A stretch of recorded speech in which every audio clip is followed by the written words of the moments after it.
మాజీ మంత్రి జోగి రమేష్ ను తెలంగాణ ఆంధ్రప్రదేశ్ గౌడ సంఘాల నాయకులు పరామర్శించారు. టీడీపీ నాయకుల దాడిలో దెబ్బతిన్న ఇంటి పరిసరాలను పరిశీలన చేశారు. దాడి జరిగిన తీరును మాజీ మంత్రి జోగి రమేష్ వారికి వివరించారు. రాజకీయంగా ఎదుగుతూ టీడీపీ ప్రభుత్వ వైఫల్యాలను ప్రజల్లోకి తీసుకెళ్తున్న తమ నాయకుడి ఇంటిపై దాడి చేయడాన్ని గౌడ సంఘ నాయకులు ఖండించారు. రమేష్ పై దాడి చేసిన వారిపై కఠిన చర్యలు తీసుకోవాలని డిమాండ్ చేశారు.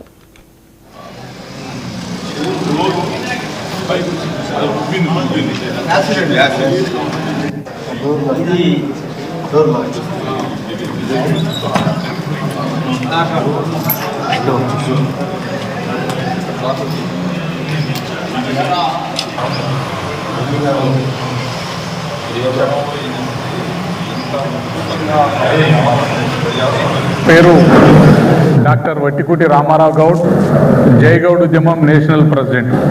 హైదరాబాద్ నుంచి ఇక్కడికి వచ్చినాం. ఈరోజు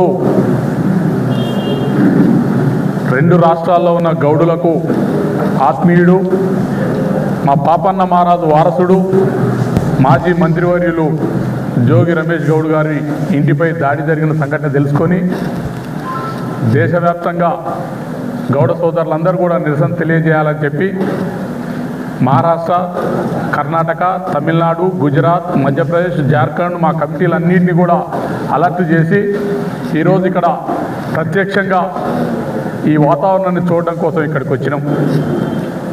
చాలా బాధ కలిగింది. బడుగు బలహీన వర్గాల నేత, మాజీ మంత్రివర్యులు మరి వారి ఇంటిపైన ఇంత ఘోరంగా దాడి చేయడం అనేది మరి ప్రజాస్వామ్యంలో ఉన్నామా? అసలు ఎటుపోతున్నాం?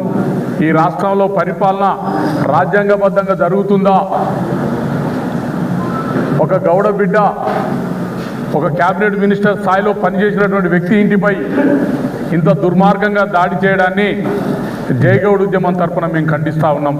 పేరు డాక్టర్